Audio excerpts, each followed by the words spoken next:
तो ये कहानी है हजारों साल पुरानी, जिस वक्त लोगों को अमेरिका के बारे में नहीं मालूम था। अमेरिका के लोग जंगलों में रहने वाली बहुत आम सी जिंदगी गुजारा करते थे और इन्हीं में से हम एक औरत को देखते हैं जिसको लगता था कि आने वाले वक्त में उनके इस इलाके में शैतान आने वाले हैं और इसी वक्त के लिए वो अपने लोगों को वार्न भी करती है, लेकिन कोई उसकी बात नहीं सुनता। और आखिर वो दिन भी आ जाता है जिस दिन के बारे में ये औरत अपने लोगों को वार्न किया करती थी। समुद्रों के रास्ते वाइकिंग इनके इलाके में घुस आए, जिनका बड़ा सा जहाज देखकर ये औरत डर गई। वो इस जहाज को एक मॉन्स्टर, एक जानवर समझ रही थी। खैर, अब जब वो इस टूटे हुए जहाज के अंदर जाती है तो उसके अंदर लोगों की लाशें थी और साथ ही में एक बच्चा भी जो कि काफी डरा सहमा लग रहा था। उसके हाथ में एक तलवार थी जिसके बारे में ये औरत नहीं जानती थी, लेकिन फिर भी वो इस बच्चे के खौफ को महसूस कर लेती है और फिर उसे प्यार करके रिलैक्स करते हुए अपने कबीले में ले आती है। ये लड़का इस कबीले के लोगों से बहुत अलग था, इसीलिए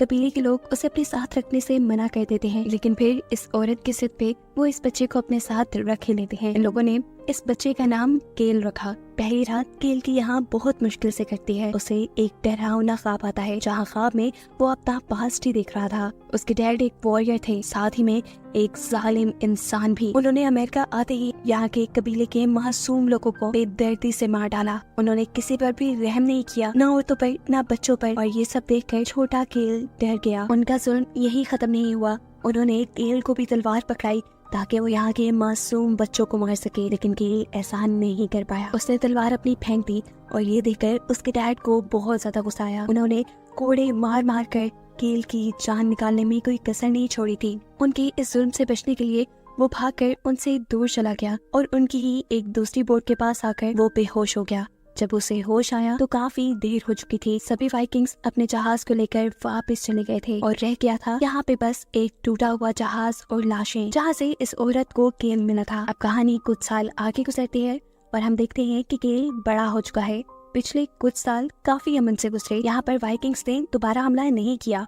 केल भी यहाँ पे अच्छा खासा एडजस्ट हो गया था। उसने यहाँ के लोगों की लैंग्वेज सीख ली थी, यहाँ पर रहने के तौर तरीके भी। वो अपने आप को इन लोगों जैसा ही समझता था, लेकिन यहाँ के लोग अक्सर उसे अपने जैसा नहीं समझते थे। थोड़ा ही दूर पहाड़ों पर एक और कबीला भी रहता था जिनकी केल के कबीले वालों से बहुत दोस्ती थी और इस कबीले के सरदार का नाम था पाथफाइंडर। उसकी बेटी स्टारफायर को केल पसंद करता था।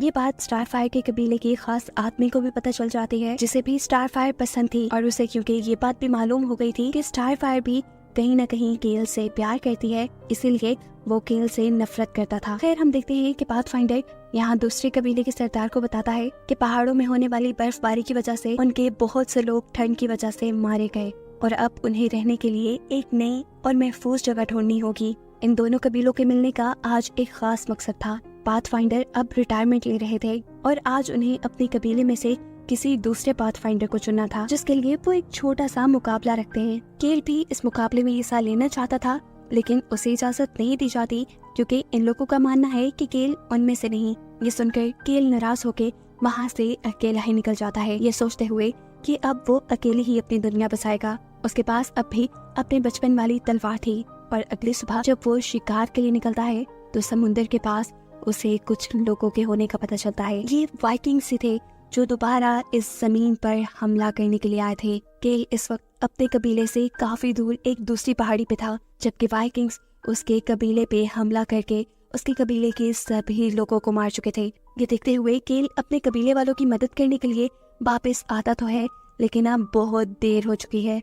सब लोग मर गए, पूरा कबीला जल चुका था। कबीले के लोगों की लाशें ही लाशें पड़ी थी, सिवाय 2-3 लोगों के जिन्हें वाइकिंग्स अपने एंटरटेनमेंट के लिए टॉर्चर कर रहे थे। ये देखकर केल को गुस्सा आ जाता है और वो अपने आदमियों को बचाने के लिए आगे बढ़ता है। वो जानता भी था कि वाइकिंग्स काफी ज्यादा हैं, वो इनका मुकाबला नहीं कर सकता, लेकिन वो फिर भी आगे बढ़ा। वाइकिंग के सरदार को केल का हौसला पसंद आया। वो भी ये मुकाबला देखना चाहता था कि कैसे वो वाइकिंग्स को हराएगा, इसीलिए उसने अपने काफी सारे वाइकिंग्स को केल के साथ मुकाबले के लिए आगे कर दिया।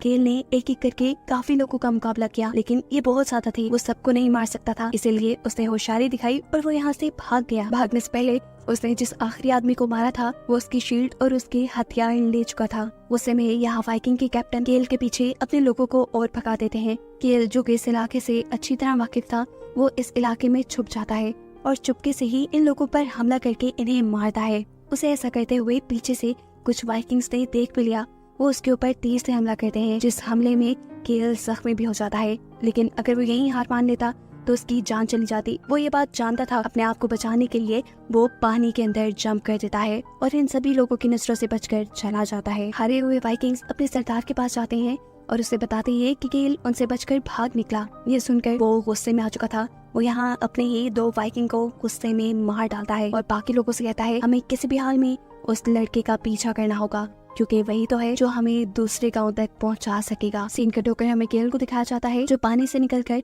एक गार में बेहोश हो चुका था। दूसरे कबीले के कुछ लोग जो यहाँ शिकार के लिए आए थे, वो जख्मी केल को देखकर उसकी मदद करने का सोचते हैं, लेकिन केल चिल्लाता रह जाता है, नहीं मेरी मदद ना करो, तुम लोग यहाँ से चले जाओ, वो वाइकिंग्स मेरे पीछे आएंगे और तुम्हारी भी जानें खतरे में पड़ जाएंगी। लेकिन ये लोग उसकी एक बात नहीं सुनते और उसे उठाकर अपने कबीले में ले आते हैं। यहाँ आने पर केल दोबारा बेहोश हो जाता है। ये लोग उसका इलाज करते हैं और जब उसे होश आया तो उसने देखा कि अभी तक वाइकिंग्स ने इनके ऊपर हमला नहीं किया था। वो यहाँ के सरदार को अपने कबीले में होने वाले वाइकिंग के हमले के बारे में बताता है और कहता है कि हमारे सभी लोग मारे गए और वाइकिंग्स अब दूसरे कबीले पर हमला करने के लिए मुझे ढूंढ रहे हैं। जितना जल्दी हो सके आप लोग इस इलाके को छोड़कर चले जाएं, नहीं तो आप लोग की जानों को खतरा हो सकता है। अब इनके कबीले का वो आदमी जो केल को पसंद नहीं करता था, वो जोश में कहता है आने दो उनको, हम उनके साथ लड़ेंगे, उन्हें खत्म कर देंगे। तब यहाँ केल अपनी तलवार निकालता है और एक ही बार में उसके हाथ में पड़ी हुई स्टिक तोड़ देता है और कहता है उनके पास ऐसे हथियार हैं जिनके बारे में हमने कभी सोचा भी नहीं।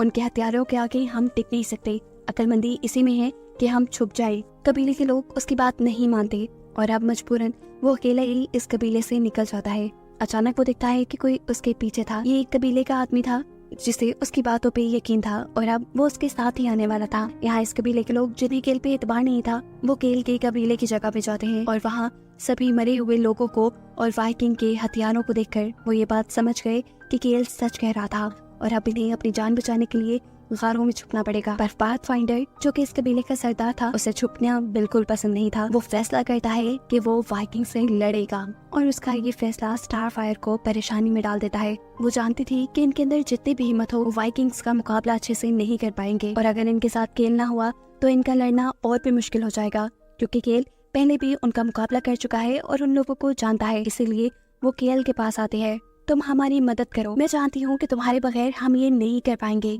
यहाँ केल जो उससे प्यार करता था वो उसे इनकार नहीं कर पाता और उनका साथ देने के लिए तैयार हो जाता है। इस कबीले के लोग अपनी औरतों, बच्चों और बूढ़ों को गारों में छुपा देते हैं और खुद वाइकिंग से लड़ने के लिए अपनी फौज तैयार करते हैं। अब केल इनके साथ जंग की प्लानिंग करवाता है और कहता है कि हम सामने से उनके ऊपर वार नहीं करेंगे, हम छुपके से उनके ऊपर वार करेंगे, ऐसे ज्यादा से ज्यादा लोगों का मुकाबला कर पाएंगे। उसकी स्ट्रेटेजी पे चलते हुए इन्होंने वाकई काफी सारे वाइकिंग्स को मार दिया, लेकिन फिर इन लोगों से एक गलती हो गई। ये लोग अपने ही बिछाए जाल में खुद ही फंस गए और लग गए वाइकिंग्स के हाथ। वाइकिंग्स तो जालिम थे, जितने लोग उनके सामने आए बेदर्दी से उन्होंने सबको मार डाला। काफी लोगों को मार देने के बाद जो लोग बचे उन्हें वाइकिंग्स ने बंदी बना लिया। वैसे ज्यादा लोग बचे भी नहीं थे। पाथफाइंडर, स्टारफायर, केल और कुछ और ही लोग, जिन्हें अब इन लोगों ने एक बंदी बना लिया था। वो केल को देखकर फौरन पहचान जाता है कि वो इन लोगों में से नहीं। उसे एक कहानी भी पता थी कि पहले भी वाइकिंग्स इसी जगह पर आए थे और काफी सालों पहले वाइकिंग्स के सरदार का बेटा यहाँ इसी गांव में रह गया था। वो केल को देखकर पहचान गया, हो ना हो ये हमारे मास्टर का ही बेटा है। वो उसे कहता है, मैं चाहता हूँ तुम एक वाइकिंग हो, तुम्हारे अंदर वाइकिंग्स का खून है, इसीलिए तुम हमारा साथ दो, हमारी मदद करो और हमें और कबीलों के बारे में बताओ। लेकिन जब केल उन्हें मना करता है तो उसे ब्लैकमेल करने के लिए ये लोग पाथफाइंडर को भी मार डालते हैं। इन्होंने जब स्टारफायर को मारने की धमकी दी तो मजबूरन केल को उनकी बात माननी पड़ी। वो उनकी मदद को अब तैयार हो चुका था और ये सुनते ही स्टारफायर उससे नाराज हो गई, क्योंकि केल अब वाइकिंग्स को वहां ले जाने वाला था जहां स्टारफायर कबीले के बाकी लोग छुपे बैठे थे। लेकिन असल बात ना वाइकिंग को मालूम थी और ना ही स्टारफायर को। वो तो वाइकिंग्स को धोखा दे रहा था, उन्हें गुमराह कर रहा था। वो उन्हें पहले उसी बर्फीले कबीले के अंदर ले जाता है जो जगह ये लोग छोड़कर आगे पहाड़ों में रहने लगे थे। रास्ते में जब वाइकिंग स्टारफायर से बदतमीजी करने की कोशिश भी करते हैं तो केल सबसे लड़कर इस लड़की को बचा लेता है। ये देखकर वाइकिंग के सरदार को गुस्सा तो आता है, लेकिन वो केल को इस चीज की सजा नहीं देते, जो कि कहीं न कहीं उनके दिल में केल के लिए हमदर्दी थी। वो केल को अपने ही जैसा वाइकिंग समझते थे। कबीले में पहुंचने के बाद उन्हें यहाँ कोई आदमी नहीं मिलता। वाइकिंग के सरदार केल से पूछते हैं, अब हमें कहाँ जाना होगा? वो कहता है, हमें नॉर्थ में जाना है। नॉर्थ में समुद्र था, दूर दूर तक वहाँ कोई आबादी नहीं नजर आ रही थी। ऐसे में वाइकिंग के सरदार को लगने लगा कि केल उन्हें धोखा दे रहा है, लेकिन यहाँ केल होशियारी दिखाता है और अपने पास मौजूद कबीले वालों की चीजें आसपास फेंक देता है, जो चीजें वाइकिंग्स के ही हाथ लग जाती हैं। और वो सरदार को ये चीजें दिखाते हुए कहते हैं कि कबीले वालों की चीजें यहाँ गिरी हैं। केल सही कह रहा है, वो लोग नॉर्थ की तरफ ही गए होंगे। अब तो स्टारफायर को भी समझ आ ही गया था कि केल उन्हें धोखा नहीं दे रहा, बल्कि उसके दिमाग में कोई बड़ी प्लानिंग चल रही है। ये लोग आखिर समुद्र के किनारे पहुंच जाते हैं। यहाँ बहुत ठंड थी, समुद्र अब जम चुका था।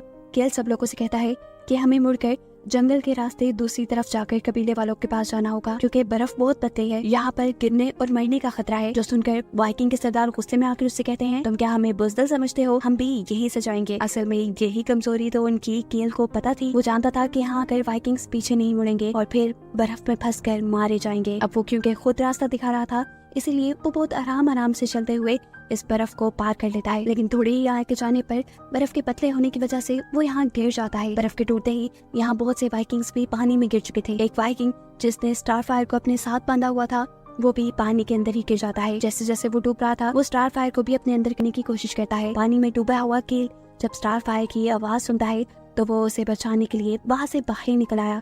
उसे स्टारफायर की जंजीर तोड़कर उसे बचा लिया और ये लोग समुद्र को पार करते हुए आगे बर्फीले पहाड़ पे पहुंचे। इन लोगों को अभी भी केल की चाल का पता नहीं चला, क्योंकि यहाँ का रास्ता यहाँ पे रहने वाले पहले कबीले वाले लोगों ने ही बनाया था। इसी पहाड़ों के रास्ते से ये लोग आगे बढ़ने लगे, लेकिन चलते चलते एक वाइकिंग वहाँ से स्लिप होकर नीचे समुद्र में गिर गया। ये देखकर वाइकिंग के सरदार ने सबको कहा कि वो एक रस्सी से अपने आप को बांध ले, ताकि अगर उनमें से कोई एक दो गिरने भी लगे तो बाकी उसे बचा ले। यहाँ सरदार जानबूझकर स्टारफायर को अपने साथ बांध देता है, ताकि अगर वो मरा तो स्टारफायर भी मिलेगी और उसे बचाने के लिए केल सरदार को जरूर बचाएगा। यहाँ चलते हुए केल स्टारफायर से अपनी लैंग्वेज में कहता है, तो मुझे मारो। स्टारफायर को पहले तो कुछ समझ नहीं आया, लेकिन फिर वो समझी कि जरूर ही केल का कोई प्लान होगा। वो यहाँ जोर जोर से केल को मारना शुरू कर देती है। केल को पिटता देखकर वाइकिंग के सरदार को गुस्सा आ जाता है। वो स्टारफायर को एक थप्पड़ मारते हैं और फिर केल को एक चाकू देते हुए कहते हैं, इस लड़की को जान से मार दो। केल भी ये चाकू पकड़ लेता है, लेकिन वो स्टारफायर को मारने के बजाय सरदार से बंधी स्टारफायर की रस्सी फेंक देता है और फिर यहाँ से एक पत्थर उठाकर बिल्कुल आखिरी वाइकिंग की तरफ फेंकता है। इस पत्थर के लगने पर वो वाइकिंग डगमगा कर गिर गया। उसके साथ रस्सी से बंधे लोग भी एक एक करके नीचे गिरने लगे। इससे पहले कि वाइकिंग का सरदार भी नीचे गिर जाता, वो अपनी रस्सी को काट लेता है। अभी भी उसके साथ केल बंधा था। जैसे ही रस्सी से बंधा हुआ आखिरी वाइकिंग यहाँ पहाड़ी से नीचे गिरा, तो उसके गिरने के झटके से केल और सरदार भी नीचे गिरने लगे। लेकिन पहाड़ पे लगे एक दरख्त को पकड़कर इन्होंने अपनी जान बचाने की कोशिश की। वाइकिंग का सरदार पहाड़ के ऊपर वापस चढ़ गया और अब वो केल को मारने के लिए ऊपर से बार बार पत्थर फेंक रहा था। केल अब बुरी तरह फंस चुका था। वो जानता था कि वो यहाँ से नहीं बच पाएगा, इसीलिए वो स्टारफायर को बचकर यहाँ से भाग जाने को कहता है। स्टारफायर के यहाँ से जाते ही केल एक अजीब सी आवाज निकालता है, जिसकी वजह से यहाँ पे मौजूद सारी बर्फ टूटकर उनके ऊपर गिर जाती है। बर्फ के साथ ये लोग भी नीचे गिर गए, लेकिन नीचे गिरने के बावजूद ये दोनों भी जिंदा थे। इनके दरमियान में दोबारा से लड़ाई शुरू हो गई। लड़ते हुए आखिर एक पॉइंट ऐसा आता है कि केल सरदार के ऊपर भारी पड़ चुका था। इस पॉइंट पर सरदार उससे कहता है, यहाँ मैं तुम्हारी नस्ल का आखिरी हूँ, क्या तुम मुझे भी मार दोगे? केल एक लम्हे के लिए भी नहीं सोचता और अपनी तलवार से उसका सर अलहदा कर देता है। ऐसे वो सभी वाइकिंग्स को हराने में कामयाब रहा। बेशक उनके सभी साथी मारे गए, लेकिन उन्होंने अपने कबीले के बाकी लोगों को बचा लिया था। असल में ये सभी लोग झील के किनारे एक गार में छुपे थे और वहाँ जब स्टारफायर और केल पहुंचे तो सभी इनके सामने झुक गए। वो जानते थे कि ये जंग उन्हें केल नहीं जितवाई है, इसीलिए वो केल को अपना नया पाथफाइंडर यानी नया सरदार बना लेते हैं। इन लोगों ने केल को अब दिल से एक्सेप्ट कर लिया था। पाथफाइंडर यानी केल और स्टारफायर की भी शादी हो जाती है। इसके बाद ये लोग यहाँ हंसी खुशी रहने वाले थे और इन्हीं को दिखाते हुए ये कहानी यहाँ खत्म हो जाती है।